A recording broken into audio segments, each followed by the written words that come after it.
A Link Between Worlds is a clueless homage to Link to the Past that fails to understand what made it great, adding a whole slew of problems of its own, mainly from modernizing what was originally fun in its simplicity. This quote is a great way to show how I feel about this game. The dungeons are great, if only it was nothing but that. See, the biggest problem with this game is the controls, which is of course slippery in the dungeons as well, but at least in the dungeons, which make A Link to the Past dungeons look painfully basic and bland in comparison, I'm having fun. I have enough fun with the challenging and creative dungeons that I don't mind too much how many unnecessary flaws this game added compared to Link to the Past most of the time, but I stop enjoying myself when I have to make my way to another dungeon. The word I'd use to describe this game is alienating. Like Pokemon Sun and Moon, this game has a lot of minor complaints, but there's so many minor complaints that eventually it adds up to one major complaint. And since it can be compared to A Link to the Past, which has almost the same overworld level design, and it doesn't have all those complaints, it just comes off as a game making me wish I was playing the game it was constantly referencing, like how Wave Ocean rips off Emerald Coast in 06. Well, the dungeons are better than Link to the Past, a lot better actually. Like, I can turn my brain off with Link to the Past dungeons. This game is still inferior to the original in almost every conceivable way, to the point of being alienating if you play Link to the Past as much as I did. Here's how. 1. The controls. All because of the circle pad. I can't have fun with the game right from the start when I begin because I don't feel like I'm in control of my character. The problem is that he's always gradually moving up or down, and not just going in a straight line when you try to go left or right. And when you try to go up or down, he's always gradually going left or right, and you have to constantly adjust yourself. It's impossible to go in a straight line in this game. And worst of all, my thumb's always gradually slipping off the circle pad, or at least it was at the very beginning of the game. It is the worst excuse for an analog stick I've ever seen. When I first played this game, it took me several seconds just to figure out how to move, because I'd never used a circle pad before. I tried using the control pad and I just moved the camera, as if that's vital in a top-down game like this. The original game didn't have this issue. Just let me use the fucking control pad. That's what it was invented for, to move. I need precision with this kind of game. The dungeons are great, but it's hard to see the game as better just because of good level design when the game controls like absolute dog shit. It's the Sonic Heroes of Zelda. By the way, I'll abandon numbering the flaws eventually because there's so many of them I'm losing track of myself. 2. Terrible forced dialogue trees where you have to pick an option you hate for a Dampy at the start. Honestly, that's worse than no dialogue trees at all. Not to mention they waste your time with "but thou must" instead of not even bother with the patronizing illusion of choice. It's a nitpick, but now for a big problem. The lantern. I absolutely despise any dark room in this game because the range of the lantern's light is shit. So I'm still walking around in the dark mashing B to hopefully hit any of the enemies that threaten to hit me from the dark. I'm desperately lighting any torch I see because the range of the lantern is so worthless. That's a big problem. 4. Yuga just annoys me. First off, his paintings look terrible, defeating his message of beauty preservation. He says, your transformation has done nothing but accentuate your beauty. No, it hasn't. All the people turned into paintings look terrible. I don't know what kind of art style they went with the painting people, including Link. It just looks terrible. 5. Yuga's ugly, so again, stands in the face of his beauty obsession. He doesn't even recognize his hideousness, making it ironic, and nobody else points it out either to good effect. Yuga is easily the least appealing looking villain. Even Ganon in his pig form. At least he's supposed to be a sort of pig monster. 6. Fuck Ravio. Fuck that he's necessary. Or rather Lavio, since the French version that I played changes his text for some reason. Yeah, I got to play this game in French just by changing my 3DS language, which meant that I had to reread all the text in the game again to see how they translate. That was nice at least. Took longer though. But more importantly, fuck Ravio. His bunny costume design is just stupid. It's not even the right color. Link was pink as a bunny, not purple. He just makes me imagine him as having a really stupid voice. Just like with the bee costume guy, where I picture him having a really screechy, grating voice. At the very least, while it is a but thou must to let him stay at your house so we can make the item rental shop there, at least I get to make him beg on his hands and knees and then agree reluctantly. But seriously, he's just like Tingle in personality, except without the fairy thing. Fuck him. And then 7. The bracelet stinking is pointless and just forces dialogue on you about it for a pace-breaking, unfunny joke. Like, we could have had all this. Like, we could have had him be already a shopkeeper from the very beginning and completely cut out that first cutscene where you meet him. We could have had Link had the bracelet all along, but instead it just creates more filler. 8. Useless shield. Seriously, whoever decided that making the shield in the top-down game's worthless by forcing you to stop and hold a button to hold it up should be fired. Fuck the idiots who thought that was a good idea. It completely ruined the shield and made it worthless. It was so fun in the original game, just standing in front of a projectile and blocking it automatically. I mean, yeah, when I say original game, I'm always talking about Link to the Past. It's not like Link Between Worlds is a remake of it, but because it references it so heavily, having almost the same level design for the overworld, it's gonna be me constantly calling Link to the Past the original. But yeah, like, this whole shield thing, it runs so counterintuitive to the whole hand-holding, casualizing motto of modern Zelda. You'd think automatic blocking with a shield would be something they gladly bring back, not actively refuse to use.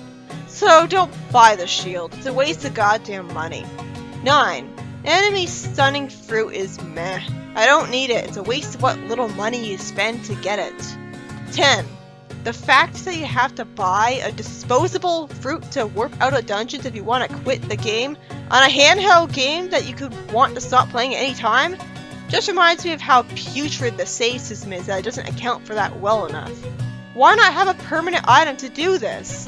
And why not have an item that brings you right back to where you last were in the dungeon so that I don't feel like it's not worth it to use it anyways? In 11. Yeah, I can't hold this off anymore. This is perhaps the second biggest problem with this game. What the hell were they thinking? Save points in a goddamn Zelda game. What is this, Final Fantasy? Skyward Sword? Since Zelda 1, you have been able to save literally wherever you want. In fact, in Zelda Link to the Past for the GBA, you could literally reload your game from exactly where you last saved as long as it was in the overworld. And they had the gall to take 9 steps backwards and decide that Final Fantasy 1 had the best save system of all time. This is a handheld game. You should be able to save it literally anytime you want. Sure, you get the ability to warp to save points later, but that requires wasting several seconds of your life ringing the bell, waiting through an unskippable cutscene and mashing A through text that at least varies, and waiting through another unskippable cutscene to finally be dropped off, and then mashing A in front of a save statue, wasting even more seconds. Compare this to pressing select down in A. This is just unacceptable. Not to mention, again, warping takes longer than just playing the flute, walking into the bird, and choosing a destination. Perfect demonstration of how newer doesn't mean better and updated. This game is slower because it's newer. 12. It's different to be precise with placing marks on the map. There seems to be fewer places on it you can place the marks than you'd think. It's either one place or another place not exactly right beside it. This makes it difficult to accurately put marks representing where all the work points are. 13. No thing on the wall to pull for money making makes a house in Kakariko Village pointless. Even the NPC in it just wishes you a good day. 14. Hero mode sucks.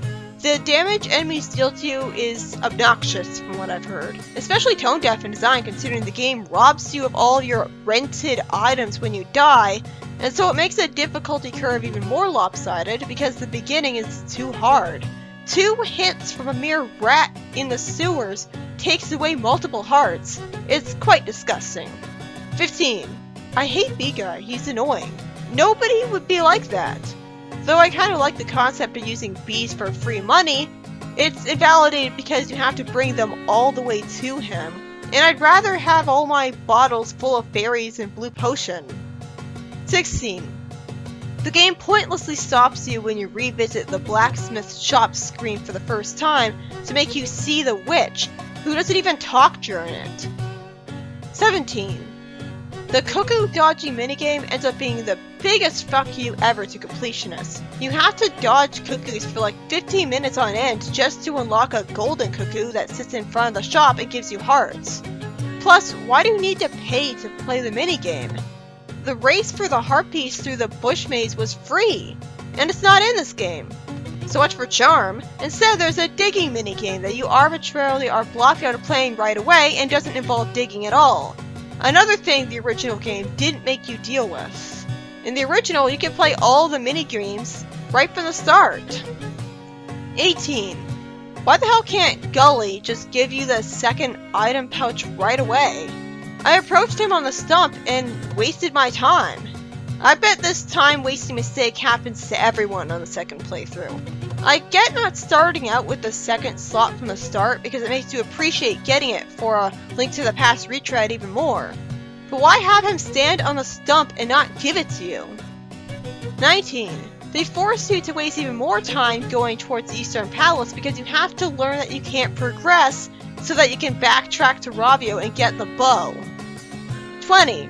They force you to waste your goddamn time making you tell Ravio which item you saw in the Eastern Palace columns, and you have to slow down and scroll down twice to select the bow. Why does Ravio do this to you when he knows the answer already? This game really loves wasting your time. Compared to the original, this game moves like molasses. 21. Every other item runs on the fucking stamina gauge. This is possibly the biggest problem with this game aside from the controls. That's essentially what that meter is, the stamina gauge that everyone hated from Skyward Sword. It just looks like the magic meter. Even items you wouldn't expect to rob you of energy from a meter, like the freaking bow, have a meter on them that force you to only fire some arrows in a row and then wait for the meter to refill.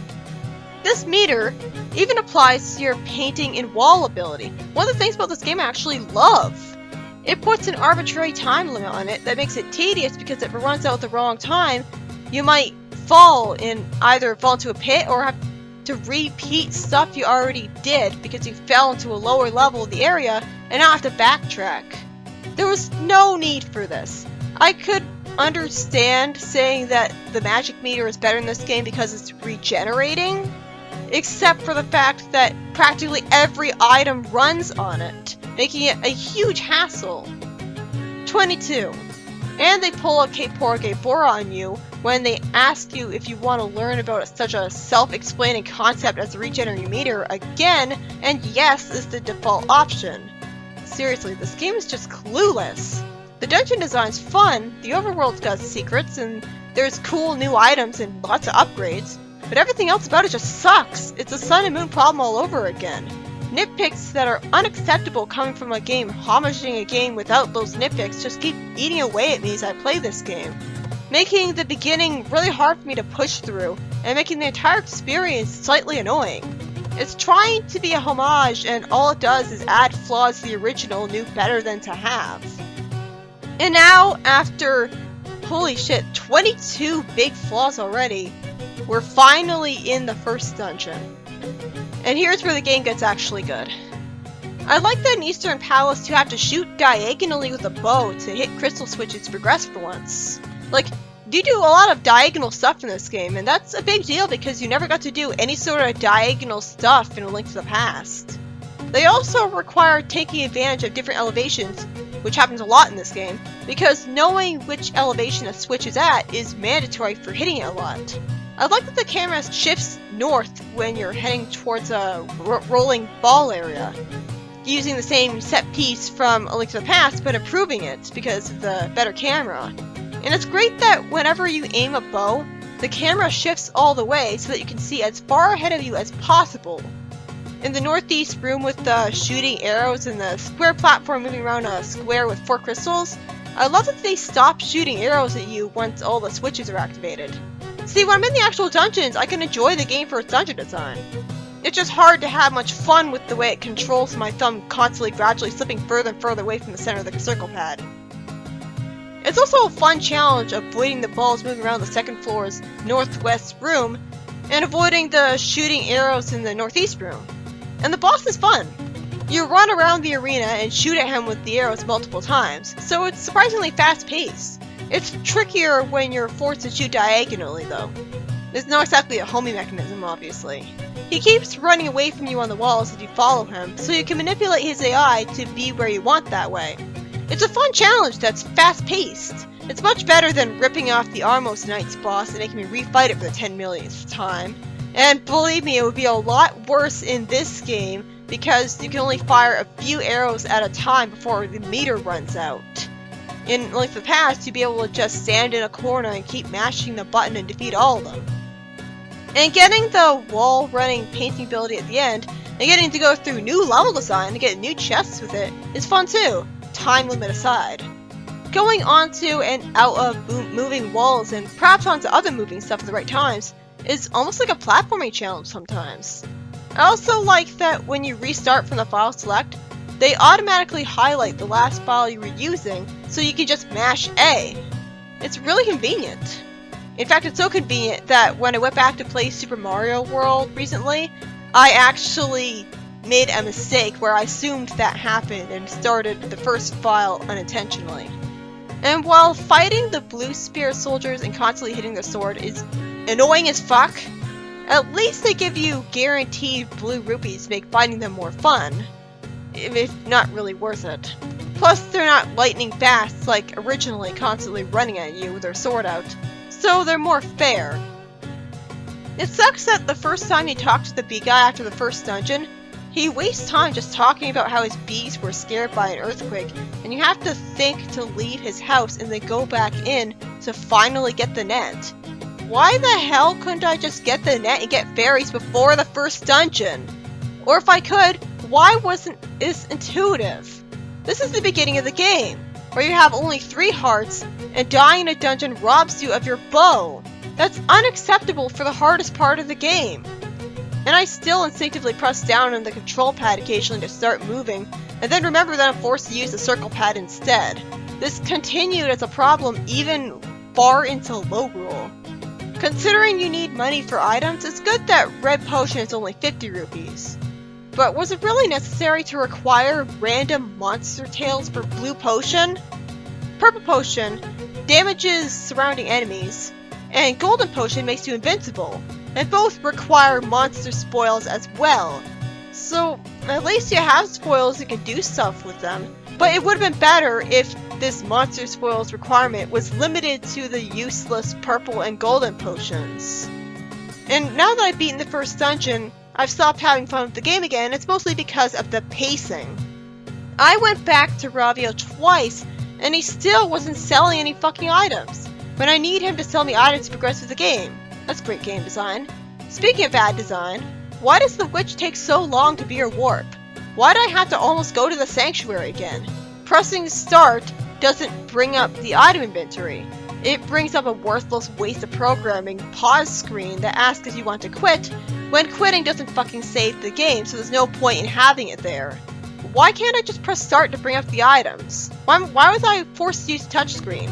I keep pressing start instinctively to get out items. This is because I completely forgot that it's select that brings up the item menu, and I don't actually figure this out again for quite some time.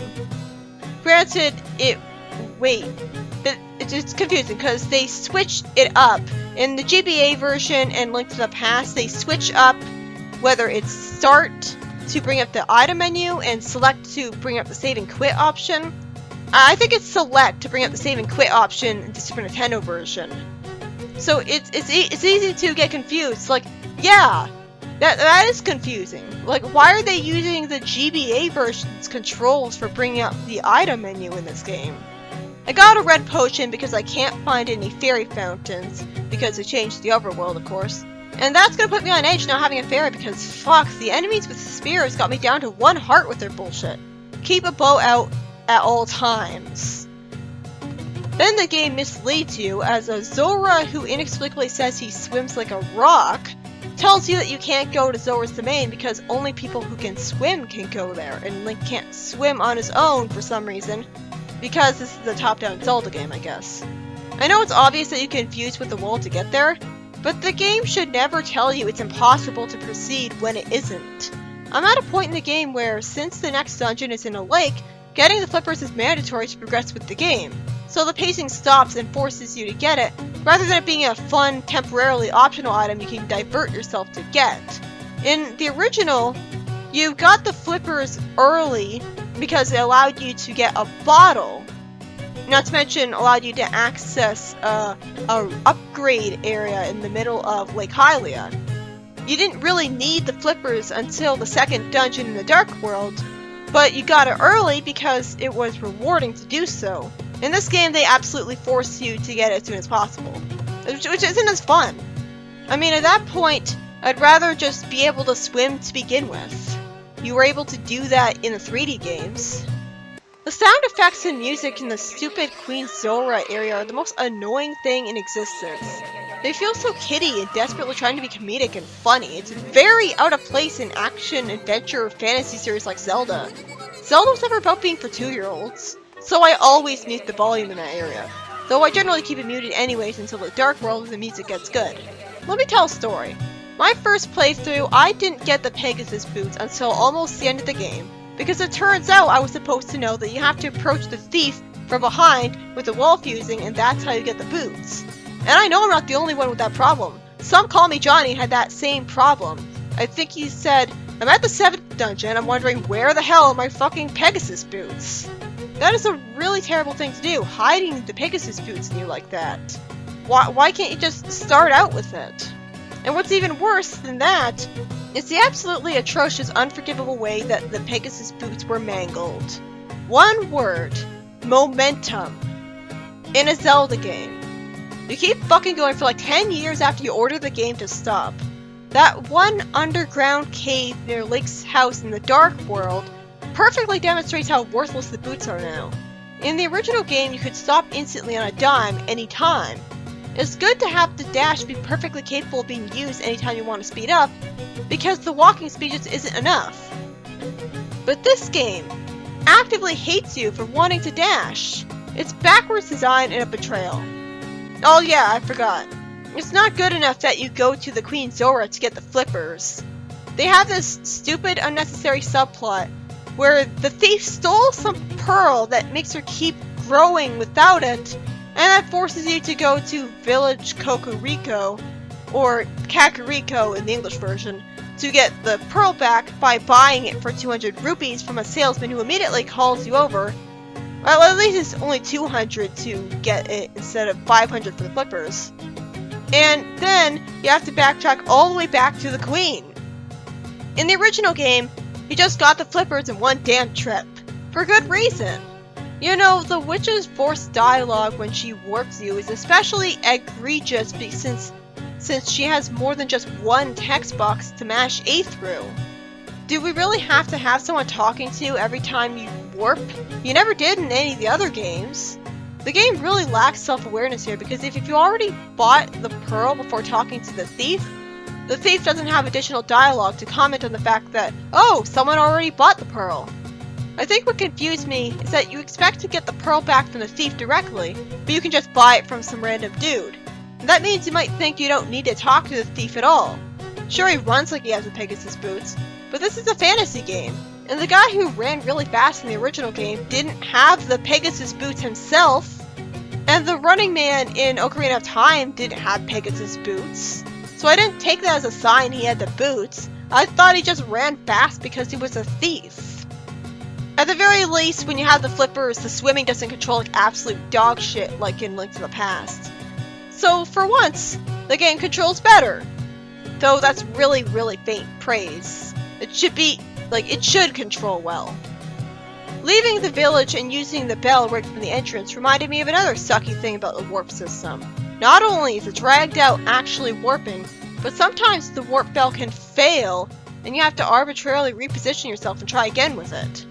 At least you can select your places to warp to with the touchscreen faster, Superstar Saga. I've touched so many flaws with this game that my hands are hurting. No, Girouette, I do not want to take a break. Well, I was planning to, but I'm not going to do it right away just because you say so.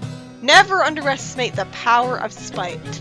Also, I like the fact that there's separate choo-choos for electrifying and not electrifying. So some are safe to hit, and the ones that aren't are clearly golden and rare. It's nicer than the original for once. As is the fact that crabs don't deal as much damage as before, and you can clearly see cave entrances and waterfalls in this game. Oh look, surprise surprise, they waste my fucking time again. This time it's because they actually ask you if you want to throw the pretty gem into the fountain when that's mandatory for progressing with the game. What a waste of my time. Plus they repeat dialogue after you select no, rather than immediately skipping to the dialogue tree. And if I can skip the cutscenes with Yuga in them, I should be able to skip this annoying Zora cutscene. And every cutscene in the game for that matter. Instead, you can only skip the ones that are engaging to watch with actual camera angles and stuff. The most boring ones, where you see characters just standing there like typical NPCs talking, you can't skip. The French version has a weird translation error where the Queen Zora refers to herself as we, nous. This is like as if she's formed out of two people at once and speaking for both of them. Oh look, another thing this game did wrong. They switched the controls of swimming. Instead of pressing A to speed up and B to dive, it's the opposite. That won't throw me off. At least I like that they explain the Zoras attacking you as they're criminals that rebel against the Queen's orders to be nice to non-Zoras. But if we have nice Zora NPCs, it just makes the existence of the annoying Zora enemies all the more irritating. If this was the original game, I would have completed so many dungeons by now, but instead I'm still in this padding. Only just now does Ravio start renting items to you. This is a neat mechanic that lets you get all the items in the game right away if you have enough money. So this is a nice one-time thing. I hope this never comes back though, because it takes away the enjoyment of getting the item from an actual dungeon. Plus, the dungeons are still designed entirely around one item each anyways, and even still have big chests for items in them. It's almost as if the rental system was a last-minute idea or something. If you wait until the last minute to buy the hammer, it gives you a discount for it. Problem: how are you supposed to know that the first time, or remember that for later playthroughs? All that does is punish you for the whole appeal of the rental system being taken advantage of by you, which is having items early. You want to have the hammer early because now you finally can, but you get punished for it.